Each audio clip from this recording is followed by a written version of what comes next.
Vítajte v dome, kde sa moderný dizajn stretáva s japonským štýlom. Tento priestor je ladený v jemných tónoch s čiernymi doplnkami. Dizajn nášho domu by som opísal v štýle Japandi, ktorý pracuje s tlmenými farbami v odtienoch krémových, béžových, hnedých a taktiež používa veľa oblých tvarov a prináša do interiérov takú jemnosť a verím, že to sa nám podarilo pretaviť do nášho interiéru. Je vo vašom interiéri aj nejaký unikátny prvok? Ak áno, aký? Za unikátny prvok nášho interiéru považujem najmä krb, ktorý je zároveň takým srdcom nášho domu a zároveň to bola aj ako keby taká naša podmienka, že ak raz budeme mať dom, tak krb tam musí bezpodmienečne byť.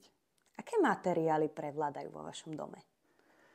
Prevládajú najmä materiály prírodné, to znamená, že veľa dreva, veľa kameňa a veľa prvkov, ako je prírodný ratán alebo imitácia kameňa. A čo si myslíte, aká farba nesmela chýbať v tomto dome? Ak by som mal vybrať práve iba jednu, tak by to bola možno tá béžová, ale hneď za ňou by som povedal čiernu, ktorá vytvára jednak taký ostrý kontrast, ale zároveň prináša eleganciu a celé to unáša do takých príjemných rozmerov, ktoré vytvárajú podľa mňa taký pocit domova a dobrej nálady a pohody.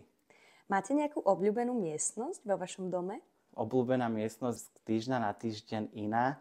Raz je to kúpeľňa, inokedy spálňa, ale momentálne som asi zastavený na kuchyni, ktorej sa veľmi rád zdržiavam. Začali sme oveľa viac variť, piec, takže je to určite kuchyňa. A dekorácie sú taktiež neodmysliteľnou súčasťou tohto domu?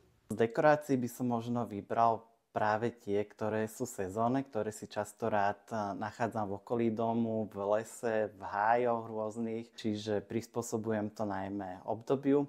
A možno z takých kusov nábytku má príbeh práve stôl, ktorý sme vybrali ešte pred tým, ako sme začali stavať samotný dom, čiže ešte ako začali vznikať nejaké náznaky pôdorysu, tak my sme mali už stôl vybratý, zakúpený a odložený.